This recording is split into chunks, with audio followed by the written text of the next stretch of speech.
sorsa. Niin byrokraattinen olento.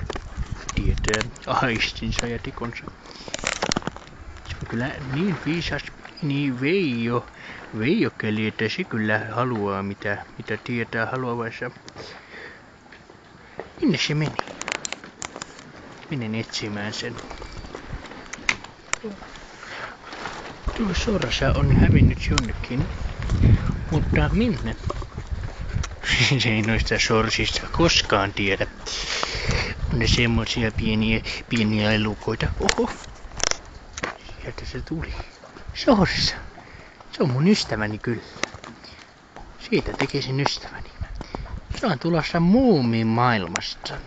Muumimaailma on siellä siellä päässä, tien päässä. Olemme katsos Naantalissa.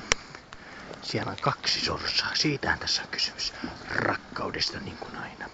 Ujostelevat nuo 2. Onko se toinen naaras? Kyllä se on. Ei mitään homosorsailua sentään. No 2 sorsaa siinä. Ovat aika peijoonia kyllä. Aivan vieressä tulee tuo sorsa. On morjes sorsa. Kääntää selänsä mulle. Näyttää persettä.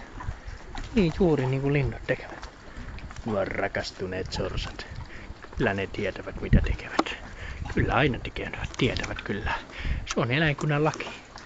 Kyllä eläimeen pitää tietää. Hei sorsa, mulle sulle asia. Haluaisitko tulla tähän ja vastata muutamaan kysymykseen? Sinä siellä myös. Lähdet veteen mene pois.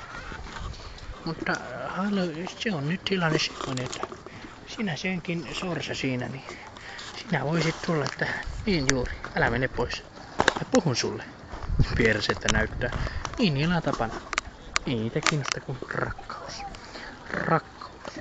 Tuo toinen sorsa tuossa. Video loppuu nyt. Kiitoksia. Haista sinä siellä lintu, saatana.